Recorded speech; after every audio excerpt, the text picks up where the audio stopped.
The Bible is the most historically accurate book ever penned. Hundreds of ancient discoveries verify its accuracy, and here's a list of 9 of those. Number 1, the Pilate inscription.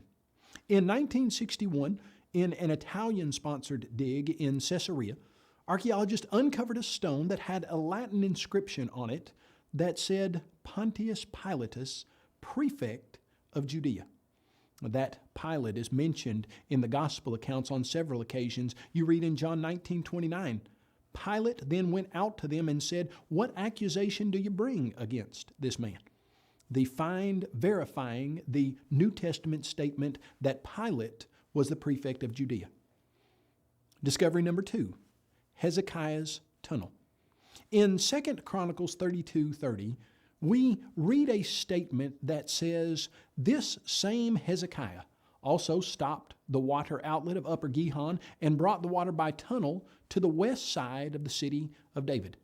You would think that if a king had dug a tunnel under Jerusalem, we would be able to find it, and that's exactly what we find. A huge tunnel that matches perfectly the biblical description of Hezekiah's tunnel. Discovery number 3, the Taylor Prism. In 1830, a man by the name of Robert Taylor uncovered a 15-inch tall clay cylinder. There are 500 lines of written text on this clay cylinder, and it was put there by a man named Sennacherib.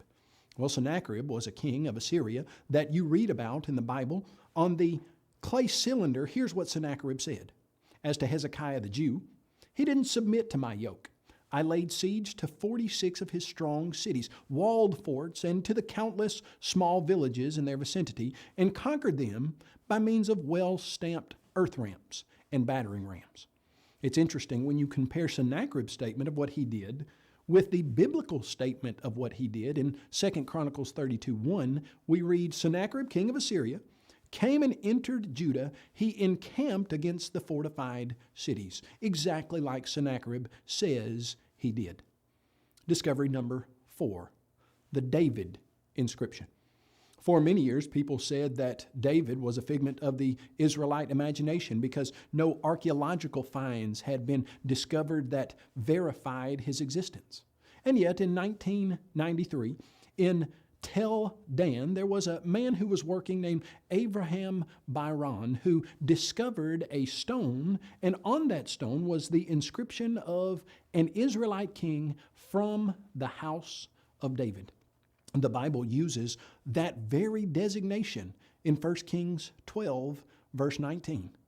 The David inscription validated the biblical text.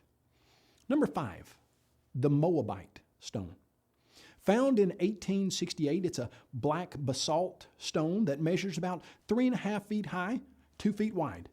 On that stone, Mesha, the king of Moab, cut lines of text in about 850 BC.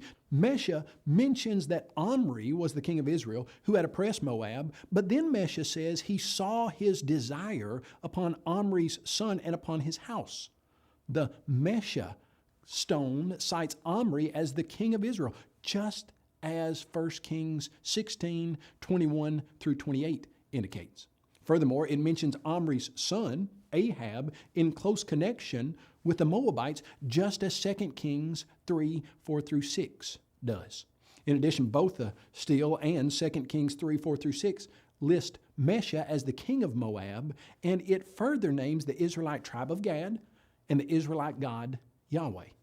Another validation of the biblical accuracy. Number 6, the Nazareth house.